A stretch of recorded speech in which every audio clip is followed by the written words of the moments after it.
हम लोग भक्ति रसामृत सिंधु क्रम से पढ़ रहे हैं। दक्षिण विभाग प्रथम लहरी विभाव नामक भगवान के गुणों के बारे में सुन रहे हैं। वेदवाद नहीं, भगवान के गुण के बारे में बोला क्यों जा रहा है? किसी को आपको पता है? नहीं पता? किसी और को पता है यहाँ पे क्यों बात हो रही है? भगवान के गुणों के बारे में क्यों बात हो रही है?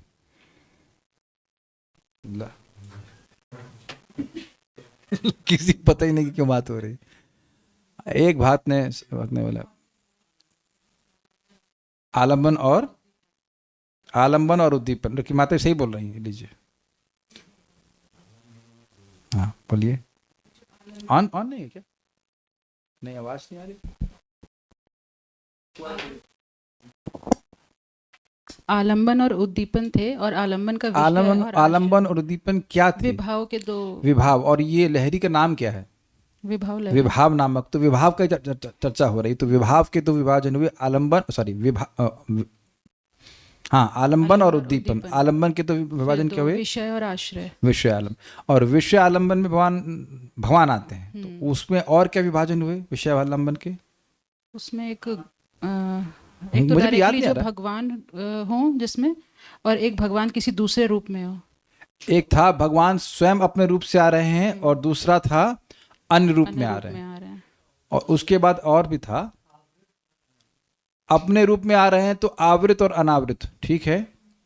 और ये एक और भी था विभाजन कि भगवान के गुण भी, भगवान के गुणों के द्वारा भी भगवान विषय के आलंबन होते हैं। इसीलिए गुणों की चर्चा हो रही है। जस्ट याद करा रहा हूँ, ऐसे कुछ नहीं था कि कोई टेस्ट ले रहा था। क्योंकि बात ये ना, जब मैं पहले पढ़ रहा था प्रभुपाद जी के ग्रंथ, तो समझ में नहीं आ रहा था कि ये गुणों की चर्चा हो क्यों रही है। That was not clear. कि अच्छी बातें हो रही है बड़ी अच्छी बात है, सबसे अच्छी बात है, क्यों हो रही है ये थोड़ा क्लियर होने से और मजा आता है कि भाई बात क्यों हो रही है। तो उसी में हम लोग आगे पढ़ते हैं। बड़ा सुंदर है। भगवान का चौथा गुण है, भगवान तेज से युक्त हैं। तेजसा युक्त हो, मेरे पीछे बोलिए।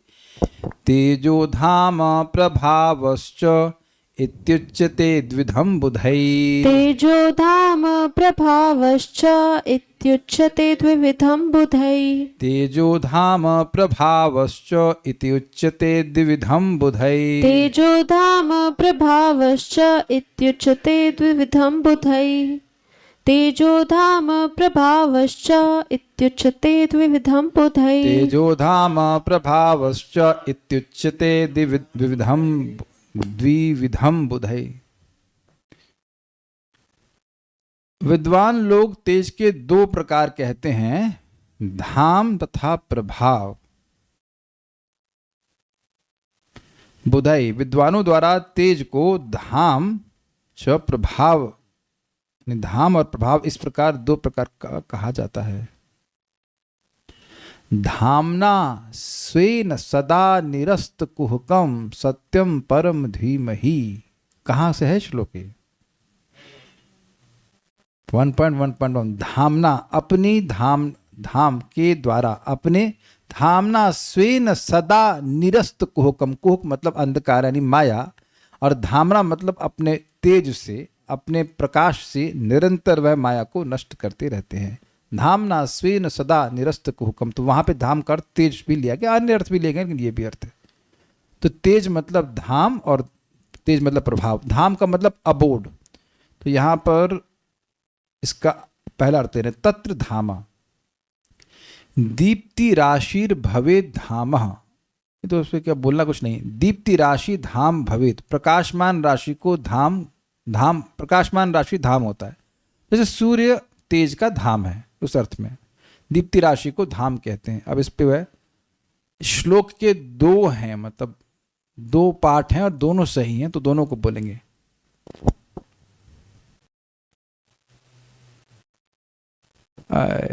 कल मैंने बड़ा रिसर्च करके इसको ढूंढा था कैसे गाते हैं, ये अलग है कुछ, लेकिन अब भूल गया।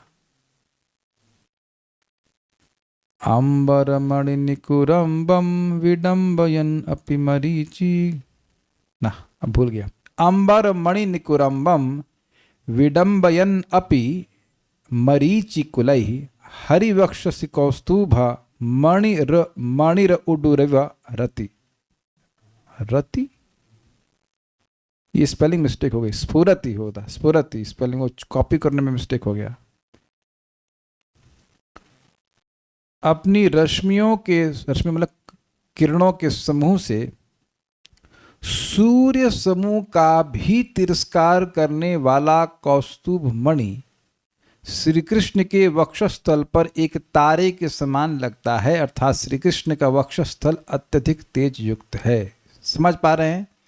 भगवान श्री कृष्ण के वक्षस्थल पर है कौस्तुभ मणि, और वो कौस्तुभ मणि इतना प्रकाशमान है कि उसके आगे तेज सूर्य का समूह, एक दो नहीं अनेक सूर्य भी तेजहीन लगते हैं। और वह कौस्तुभ मणि भगवान के वक्षस्थल पर छोटे से तारे की तरह दिखता है।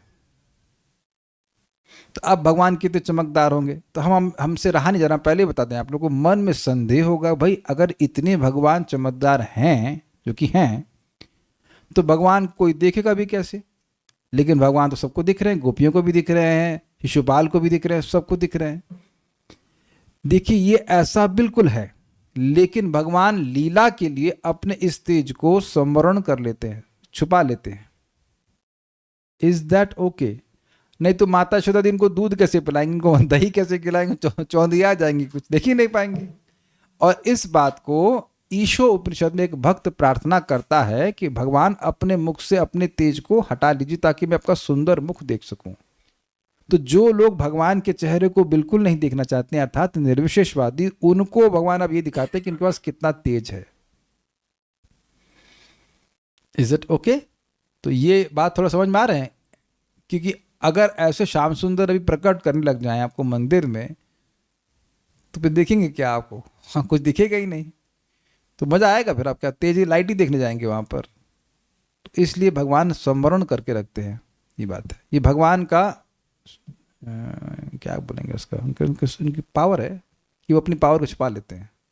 यद्यपि सूर्य के पास ऐसा सामर्थ्य नहीं है कि वो अपने प्रकाश को हटा ले या छुपा ले, लेकिन भगवान ऐसा कर सकते हैं क्योंकि वो कुछ भी कर सकते हैं। मरीचि कुलई, मरीचि का मतलब होता है किरण, और कुलई मतलब समूह। अपनी रश्मियों के समूह से अंबर मणि निकुरंबम, अंबर बोले तो अंबर मतलब आकाश, और मणि मतलब मणि, जो आकाश की मणि है। अब मणि चमकती है कि नहीं? आकाश में कौन चमकता है? सूर्य। क्या तो काव्य है भाई। आकाश की मणि सूर्य, और निकुरंब मतलब समूह, यानी कि आकाश की मणियों का समूह। अब देखिए हम लोग एक सूर्य देखे हैं, अनेक सूर्य देख नहीं सकते हैं। ब्रह्मांड में एक ही सूर्य होता है, फिर आपको माँ विष्णु के रेफरेंस फ्रेम में देखना पड़ेगा, नहीं लेकिन कदाचित सूर्य आ जाए, क्योंकि कैसे बोलते हैं प्रलय के समय में सूर्य डबल हो जाता है या 2-3 हो जाते हैं, ऐसे जो भी रहा हो। तो अनेक अनेक सूर्यों का समूह भी ये बोल रहे हैं, उसको भी विडंबयन मतलब तिरस्कार करने वाले, उसका मजाक बनाने वाले। विडंबयन मतलब होता है, देखिए आपने मिमिक्री समझते हैं, कोई व्यक्ति लंगड़ा है तो कुछ लड़के लोग गांव में उस लंगड़े व्यक्ति को देखेंगे तो ऐसे चलने लग जाएंगे। तो इसको विडंबयन में इसको तिरस्कृत करने के अर्थ में होता है, इसको मजाक बनाने के अर्थ में होता है। तो नकल के अर्थ में नहीं है, मजाक बनाने में। कि तो मतलब जैसे अभी आप लोग इसी समय सूर्य उदित हो चुका है, अब कोई मोमबत्ती लेके घूमे कह रहे मैं थोड़ा प्रकाश करूंगा, तो ये मजाक नहीं हो जाएगा उसका? तो सूर्य अपने तेज से अनेकों मोमबत्तियों के समूह को के प्रकाश को तिरस्कृत कर रहा है कि नहीं कर रहा है? ये तो समझ में आ रहा है। ऐसे ही कौस्तुभ मणि इन सारी अंबर मणियों, आकाश मणियों अर्थात सूर्य के समूहों को भी तिरस्कृत करने वाली। भगवान का सब कुछ अनंत है, अनंत का मतलब यही होता है करने वाली होनी चाहिए, करने वाली कौस्तुभ मणि जो भगवान धारण करते हैं। ये ध्यान देना होगा कि अन्य विष्णु स्वरूप भी भगवान के अन्य जो पार्षद हैं, वैकुंठ के पार्षद हैं, तो वह भी भगवान जैसे लगते हैं, लेकिन आप एकदम भगवान जैसे लगेंगे, लेकिन पहचानेंगे कैसे? एक श्रीवत्स का चिन्ह और कौस्तुभ मणि से। भगवान के वक्षस्थल पर श्रीवत्स लक्ष्मी जी का चिन्ह है, वो रोमावली के रूप में है, और कौस्तुभ मणि की तरह वो अन्यों के पास नहीं है। तो वो उनका स्पेशल इंग्लिश में कहेंगे इंसाइनिया बोलते हैं, इंसाइनिया है कि भगवान ये भगवान है, तो कौस्तुभ मणि। तो इसमें 2 अपी होने चाहिए, तो एक अपी छूट गया क्या? नहीं, अगले वाले में 2 अपी है, इसमें एक में है। ऐसा होने पर भी कौस्तुभमणि भी हरि वक्षसी, श्री हरि के वक्षस्थल पर उडुर इव स्फुरति, तारे के समान प्रकाशित होता है। देखिए उडुर मतलब होता है चंद्रमा, तो यहाँ पे चंद्र अनुवाद ऐसे रखा गया कि तारे के समान स्फुरित प्रकाशित होता है, मतलब दिख रहा है उसका प्रकाश लेकिन बहुत कम। तारे के प्रकाश में तो आप पढ़ ही लेती हैं वेदवादिनी, है ना। तो आप देख लीजिए कि एक तारे का प्रकाश क्या ज्यादा होता है।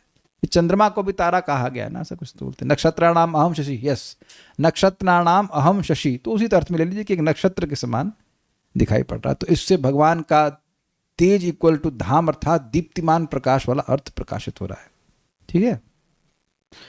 और दूसरा क्या है, अब ये प्रकाश एक पाठ भेद है, इसीलिए को भी रखा हूं, दोनों सही है। अंबर मणि निकुरंबम विडंबयन नपि मरीचिकुलई हरि वक्षसी रुचि निवीडे मणिराड अयम उडुरिव स्फुरति। अयम मणिराट, यह मणियों को राजा कौस्तुभमणि, वही अर्थ है, मणिराट मतलब मणियों को राजा कौस्तुभमणि, मरीचिकुलई अपने किरणों के समूह से, अंबर मणि निकुरंबम सूर्य समूह का, विडंबयन तिरस्कार करने वाला होते हुए, अपि भी, रुचि निवीडे कांति से परिपूर्ण, यानी कि कांति से और प्रकाश से परिपूर्ण, हरि वक्ष से, श्री हरि के वक्षस्थल पर उडुरिव स्फुरति, तारे के समान प्रकाशित होता है। तो ये भी वही अर्थ है, बस खाली पाठ भेद है। यहाँ उन्हें मणिराट लगा दिया कौस्तुभमणि का नाम रखने की बजाय, और थोड़ा सा इधर रुचि निवीडे डाल दिया। यह मणियों का राजा कौस्तुभमणि अपने किरणों के समूह से सूर्य समूह को भी लज्जित करते हुए श्री हरि की कांतिपूर्ण वक्षस्थल पर ऐसे प्रकाशित होता है जैसे आकाश में तारा चमकता है। दुर्गम संगमनी टीका। यद्यपि यही सत्य है, अब इसका क्या मतलब है, यही सत्य है, ये बोलने की क्या जरूरत थी, क्योंकि ऐसा अनुभव तो भगवान की लीला में भी नहीं होता है। भगवान जब यहाँ पर आते हैं तब भी नहीं होता है, और अपने श्री विग्रह को जब यहाँ प्रस्तुत करते हैं तब भी नहीं होता है। राधा रमन को आप देखिए कि नहीं देखी वेदवादिनी, वहाँ पे प्रकाश देखने जाती हैं कि राधा रमन जी को देखने जाती हैं। तो राधा रमन जी क्या इस हाँ, ये वार शुभानी माता जी, देखिए राधा रमन जी को प्रकाश देख के आ गई वहाँ से। तो आप देख रही हैं कि वो अपने प्रकाश को छुपा लेते हैं, नहीं तो आप देखेंगे कैसे। भाई भक्त, भगवान भक्त भक्तिमान, तो भगवान अपने भक्त को खुश करना चाहते हैं, तो जानते हैं हमारे भक्त जो है प्रकाश देख करके नहीं खुश हो जाएंगे, हमको देख के खुश होंगे, मतलब भगवान को देख के खुश होंगे। तो ही लिमिट्स दैट, वो अपने प्रकाश को, यदि फिर भी प्रकाश दिखता है, ऐसा नहीं कि भगवान एकदम डल दिखते हैं, फिर भी चमकदार दिखते हैं, लेकिन जब वो चाहते हैं तो प्रकाश दिखाते। मैं 2 एग्जाम्पल आपको बताता हूँ। एक बार आप पढ़ेंगे जब भगवान वामन देव पहुंचे थे बलि महाराज के यज्ञ में, और वहां अपने तेज को प्रकाशित किए, तो अब बाकी जितने भी तेजस्वी लोग थे उस सबका तेज फीका पड़ गया। ये आप पढ़ सकते हैं, वहां पे सब लोग बड़े आकर्षित हुए, ये कौन है, बड़े बड़े थे, मतलब देखिए देवता लोग भी अपने आप से चमकदार होते हैं, लेकिन सबका तेज फीका पड़ गया। ठीक है, एक। और दूसरा एग्जाम्पल किसी को पता है, लेट्स सी हु कैन, ये तो रेंज में कम होगा अभी। दूसरा एग्जाम्पल है प्रकाशानंद सरस्वती जी का। प्रकाशानंद सरस्वती और विद अलॉन्ग विद 60,000 स्टूडेंट्स, सन्यासी डिसाइपल्स, उनके पास महाप्रभु गए और जहाँ पर पांव धोते हैं वहाँ बैठ गए, तो और वहाँ से उन्हें तेज का प्रकाशन किया अपने ब्रह्म तेज, क्योंकि ये लोग जो है भगवान के व्यक्तित्व नहीं अपितु तो ब्रह्म तेज के प्रति आकर्षित होते हैं। तो प्रकाशानंद सरस्वती कहते हैं, श्रीपाद मतलब सन्यासी, श्रीपाद आप वहाँ क्यों बैठे हैं, इधर आइए। नहीं मैं बहुत हीन हूँ, ऐसे करके बोल रहे हैं, लेकिन अपना तेज प्रकाशित कर रहे हैं। तो वहाँ पर भी भगवान ने अपना ब्रह्म तेज प्रकाशित किया। ये सब बातें हैं। इसका एक और भी हम लोग देखते हैं, जब अर्जुन को लेके भगवान गए थे ना वो ब्रह्मांड के बाहर, तब भी जो ब्रह्म तेज था जो भगवान से आता, उसको देख करके उसको देख करके अर्जुन चौंधिया रहे थे, पर भगवान ने शक्ति प्रदान करी तो फिर वो उसको क्रॉस करके जाते हैं, लाइक दैट। तो 2-3 जगह हम लोग इस प्रकार सुनते हैं, लेकिन 2 जगह तो भगवान प्रकाशित करते हैं, अगर उनकी इच्छा होगी तो प्रकाशित कर देते हैं।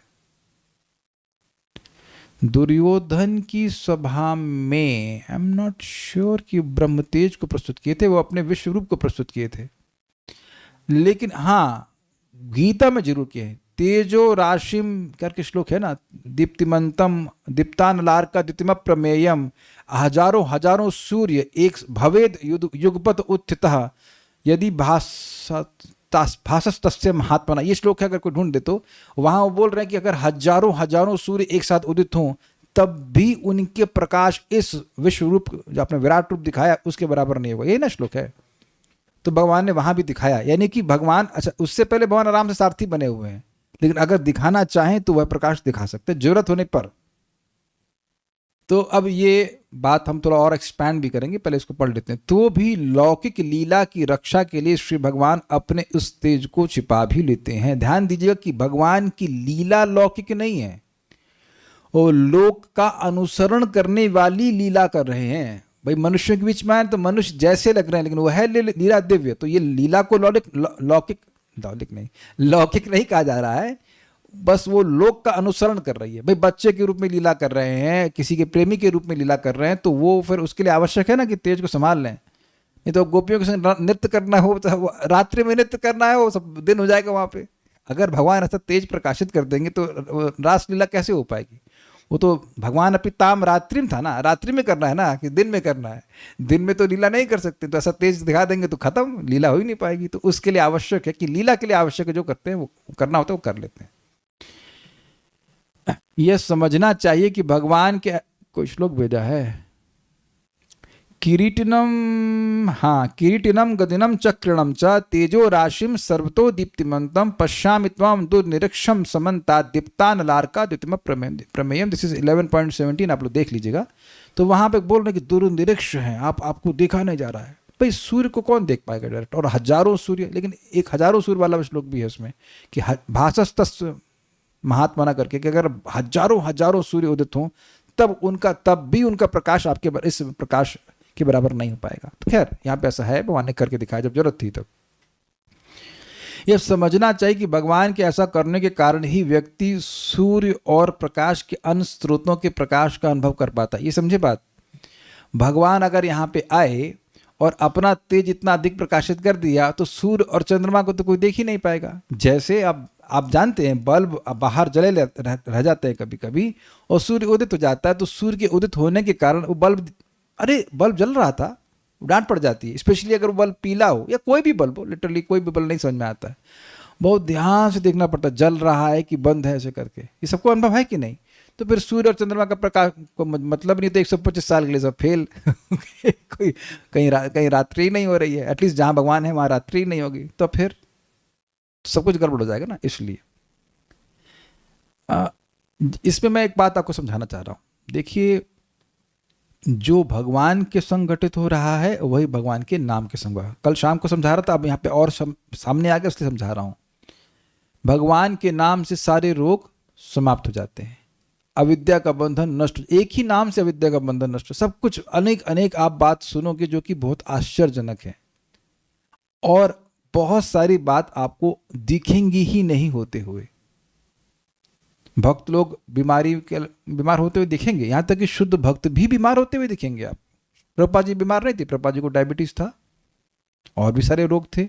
अब ये तो आप नहीं कह सकते कि प्रभुपाद जी शुद्ध नाम नहीं कर रहे हैं, उनके हृदय में निरंतर नाम चल रहा है। So what stage is that you can not imagine. ये क्लियर है ना? तब रोग कैसे आ रहा है?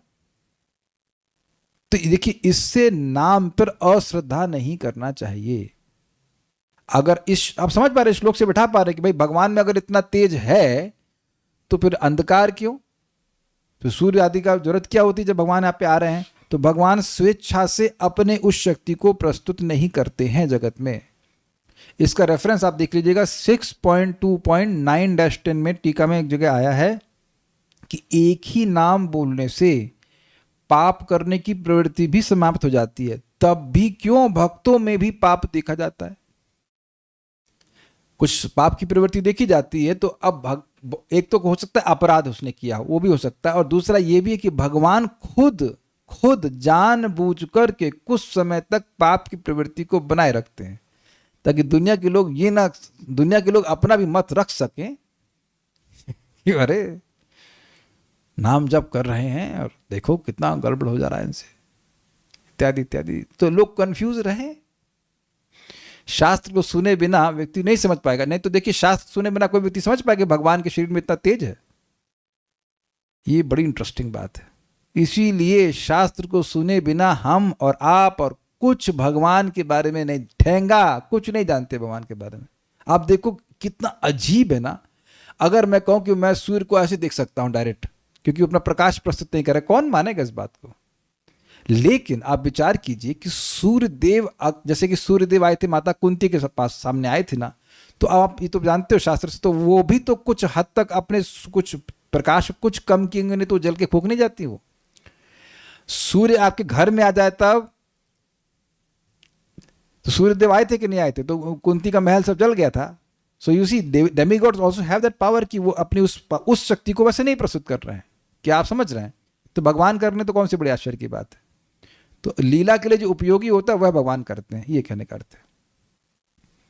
तो हाँ, मैं बात क्या कह रहा था? मैं ये कह रहा था कि व्यक्ति को अश्रद्धा नहीं करनी चाहिए कि नाम की वजह से अरे नाम उसके रोग तो नष्ट नहीं हो रहे हैं इत्यादि इत्यादि। भक्त लोग नाम को अपने रोग नष्ट करने के लिए नहीं करते हैं, वो तो भवरोग नष्ट करने के लिए भी नहीं करते हैं, वो भगवान का प्रेम प्राप्त करने के लिए करते हैं। जो चीज़ अपने आप हो जाएगी उसके लिए क्या प्रयास करना है? भवरोग तो भगवान का नाम अपने आप ही नष्ट कर देता है, भगवान का प्रेम प्राप्त करने के लिए करते हैं। मुख्य बात यह है, जो इफेक्ट आपको अनुभव होगा ही वो है चेतो दर्पण मार्जनम, और वो हो भी रहा है आप सभी लोगों को। मैंने कल भी बता रहा था कि वो जो भौतिकतावादी जीवन हम छोड़ चुके हैं, अब उस तरफ वापस नहीं जा सकते। एक बात में थोड़ा सा टेंजेंट लूंगा इसी अर्थ में कि भगवान के नाम का प्रभाव, भक्ति का प्रभाव किस रूप में है। देखिए, आज मैं इस पर रिफ्लेक्ट कर रहा था कि जब पहले व्यक्ति भोगों में पड़ता था, किसी प्रकार का भोग हो, उसको कभी कोई ग्लानि होती थी? कोई ग्लानि किसी को हुई? कोई शर्म आई? शर्म क्या आई, लोग उसको उन कार्य को करते हुए उसका वीडियो भी बना देते होंगे।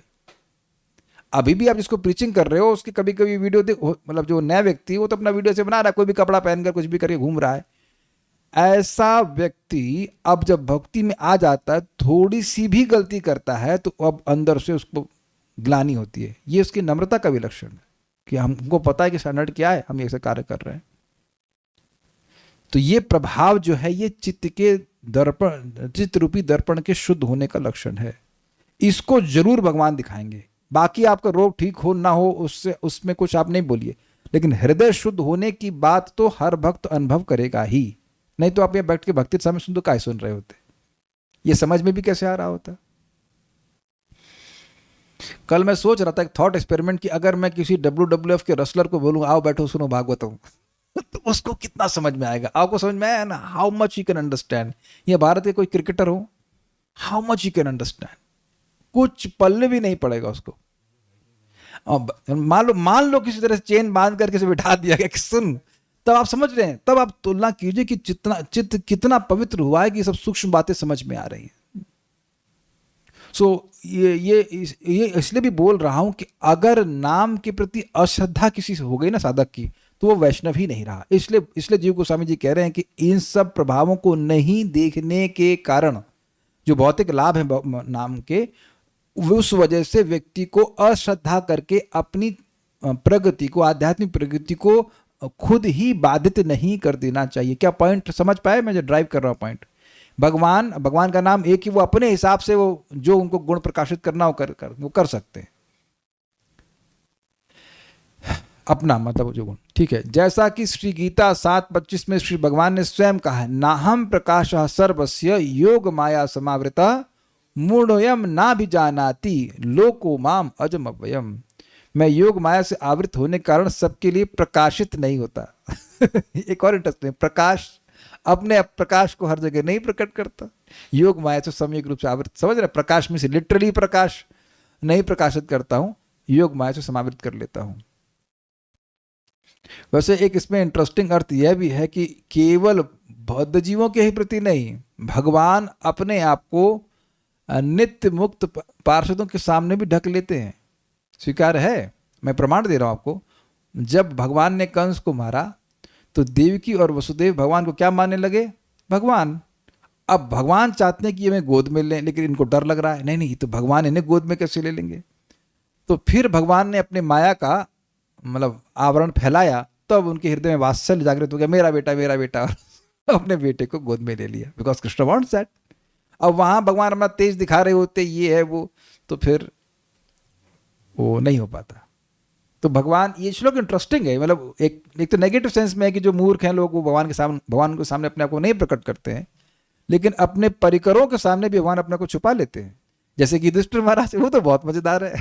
वो रो रहे हैं युधिष्ठिर महाराज युद्ध के बाद कि मेरी वजह से सब युद्ध हुआ, और वहां छोटा भाई बनकर को समझा भी रहे हैं, काउंसलर इज कृष्णा, और अंदर से समझने नहीं दे रहे, और ऊपर से वो बोलते हैं कि अरे तुम तो हम तो छोटे हो, तुम क्या समझाओगे। तो ये भगवान की योग माया का ही प्रभाव है ना, इसलिए तो कृष्णा रिजर्व दैट राइट।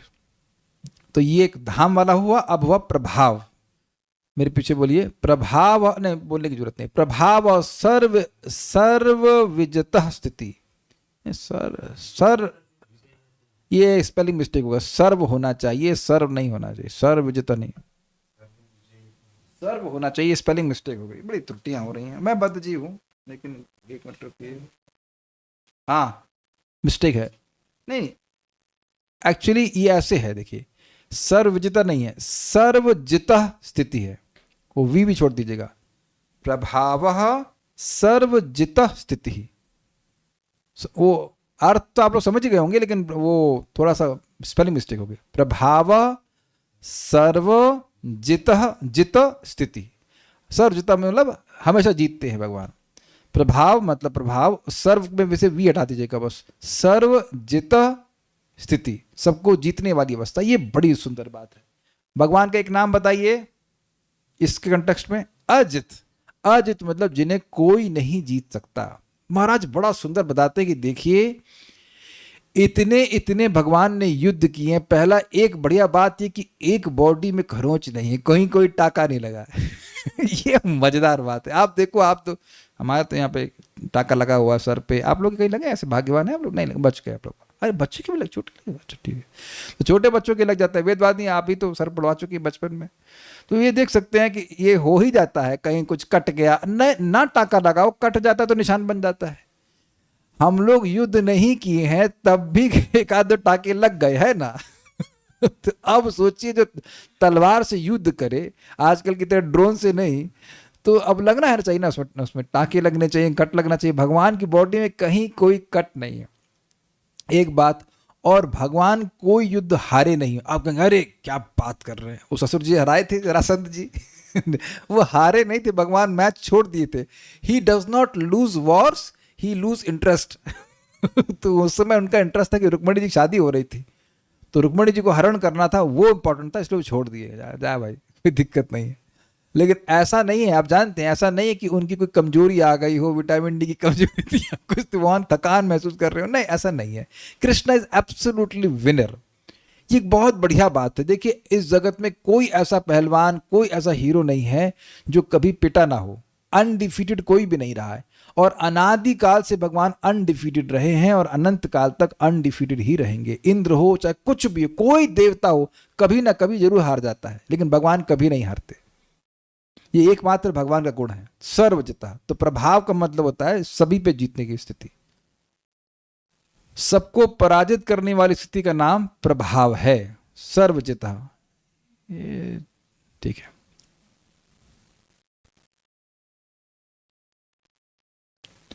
तो अब ये भी बोलने वाला हमसे तो नहीं बोला जा रहा। क्या था? दूरतस्तम अवलोक्य माधवम कोमलांगपि रंग मंडले पर्वतोद्भट भुजान्तरोप्य सौ कंस मल्ल निवह स विव्यथे। कल हम वेदवादी को बोल रहे थे, तिन्हें वो भी नहीं किया। इसको रिकॉर्ड कर लेते हैं, शायद आ गया, शायद देखिए। दूरतस्तम अवलोक्य माधवम कोमलांग, नहीं आया, छोड़िए, बोर नहीं करूंगा आपको। इसी तरह से कुछ था, लेकिन याद नहीं आ रहा। श्री कृष्ण के प्रभाव का दृष्टांत इस प्रकार है। कोमल अंग युक्त होते हुए भी श्री कृष्ण को रणभूमि में देखकर कंस के मल्लों का समूह पर्वत के समान विशाल वक्षस्थल युक्त होने पर भी घबरा गया। अभी देखिए इसका मतलब क्या है, ये बड़ा मजेदार। पहले देख लेते हैं। रंग मंडले, अखाड़े में। ये हुआ कब था? अक्रूर जी कृष्ण बलराम जी को लेके गए थे, और इन्होंने, क्या नाम है इनका, कंस महाराज ने, इन्होंने धनुर्यज्ञ का एक बहाना किया था, धनुष यज्ञ होगा, पता नहीं धनुष यज्ञ भी कुछ होता है कि नहीं, धनुष कुछ होता नहीं, धनुष की पूजा हो रही होगी, जो भी है, शिव जी का धनुष था, उसकी पूजा हो रही थी। तो उस समय वहां पर अपने क्या था, कंस, चाणूर, मल और तोशल, ये 4 थे, और अन्य लोग भी थे, लेकिन ये 4 मुख्य थे, इनको सेट किया हुआ था। तो उस द्वार में सबसे पहले हाथी लगा था, जिस मलशाला में प्रवेश करने से पहले, तो हाथी को तूफान उठा के मार दिया, क्या नाम था उसका, कुवलयापीठ। उसके बाद अंदर प्रवेश किए, तो फिर इनसे ये अब अंदर जब प्रवेश कर रहे हैं तभी इन लोगों को डर लगना शुरू हुआ, ये जो पहलवान है। अब फोटो नहीं रखी, गलती हो गई हमसे, लेकिन सब लोग उस फोटो को जानते हैं। भगवान कृष्ण युद्ध कर रहे हैं, एकदम बच्चा, मतलब 11 साल का बच्चा है ना, 11 साल में तो चले गए थे, लग रहे थे 15 के मैक्सिमम, और ये पहाड़ जैसे, मतलब बॉडी बिल्डिंग, एकदम तगड़े पहलवान थे।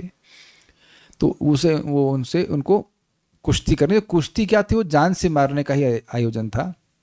तो अभी खैर कुश्ती हुई नहीं है, अब ये कह रहे हैं कि आप समझ सकते हैं कि वो एक द्वार है, उस द्वार से प्रवेश कर रहे हैं। द्वार is like a very big one, मतलब बहुत बड़ा द्वार है।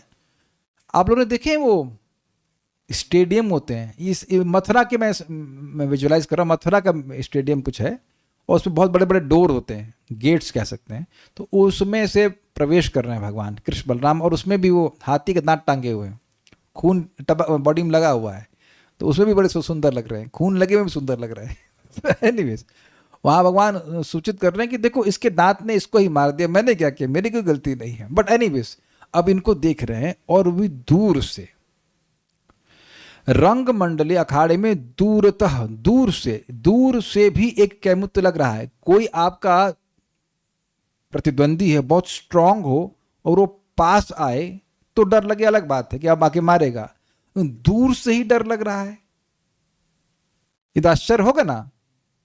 तो उसका मतलब है कि वो जो पहलवान है बहुत स्ट्रांग होना चाहिए, लेकिन कहते नहीं कोमलांगम अपि, कोमल अंगों वाले होने पर भी तम माधवम, उन श्री कृष्ण को अवलोक्य, देख कर, पिट कर नहीं, केवल देख करके, ये भगवान का प्रभाव था, देख करके पर्वत उद्भट भुजांतर।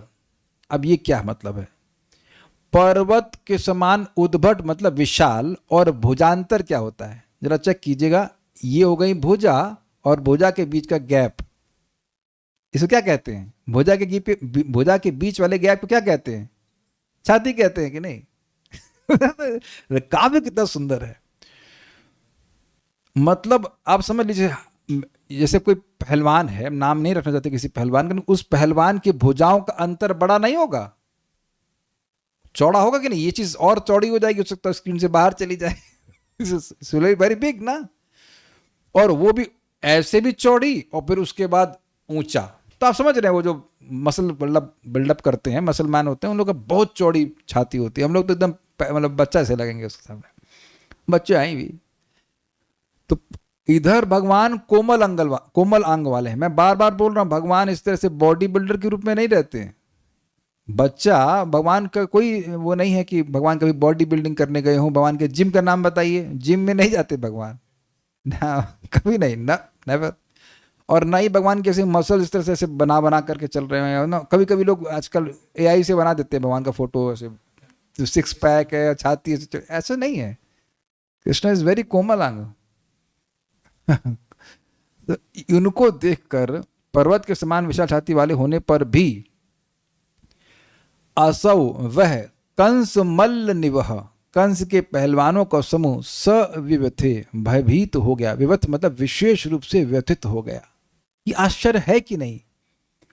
एक पहलवान, चलिए हम नाम ले लें, मान लीजिए खली की बात करें, खली हमको देख कर डरेगा हमको, अच्छा हमको देख के डरेगा नहीं, अनंत को देख के डर जाएगा, छोटा बच्चे को।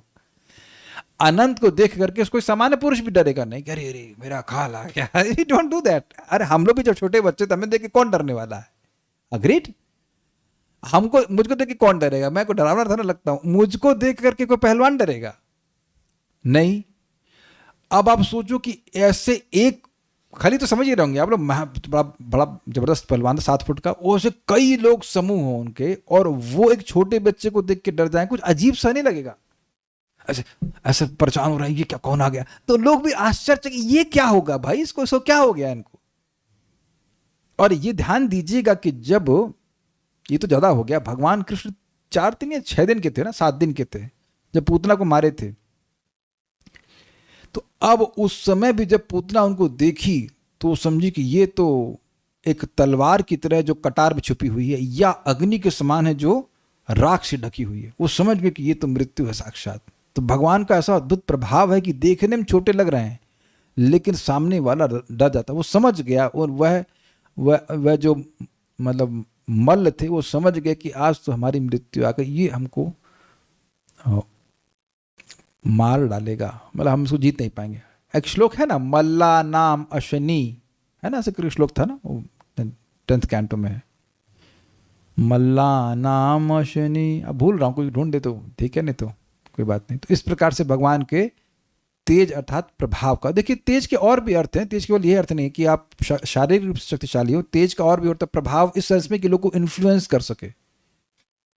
भाई एक तो है कि आप फिजिकली किसी से जीत रहे हैं, लेकिन अपनी वाणी के द्वारा, वाणी में भी तेज होता है कि नहीं, वाणी में प्रभाव ऐसा होता है कि लोग प्रभावित हो जाते हैं। तो वो भी भगवान का प्रभाव आपको ग्रहण कर लेना होगा। केवल शरीर शारीरिक शक्ति से ही व्यक्ति जीतता नहीं है। what sword can not do, नहीं, pen is mightier than sword, सुना है आपने? नहीं सुना तो अब सुन लीजिए। जो लेखनी है वो तलवार से भी अधिक शक्तिशाली है। वेदवाद ने आपने सुना है जुमला इंग्लिश में?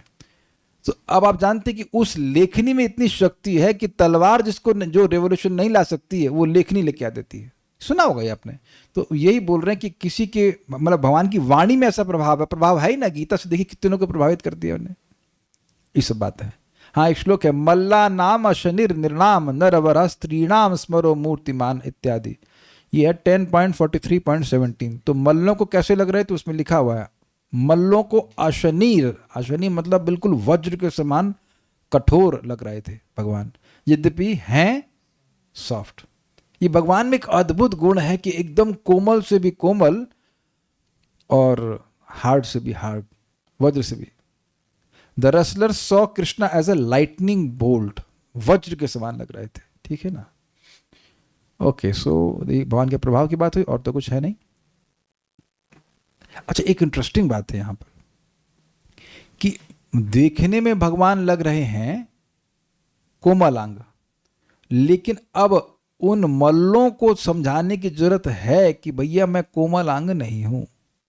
तो भगवान अपने उस प्रभाव को सूचित कर रहे हैं।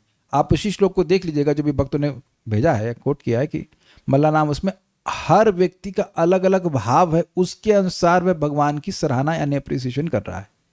तो क्योंकि ये अब युद्ध करना चाहते हैं, उनसे कुश्ती करना चाहते हैं, तो भगवान दिखा दिए कि तुम अब छोटे बच्चे से नहीं, तुम पुष्प मत समझो, पुष्प मत समझो, फायर हूं मैं।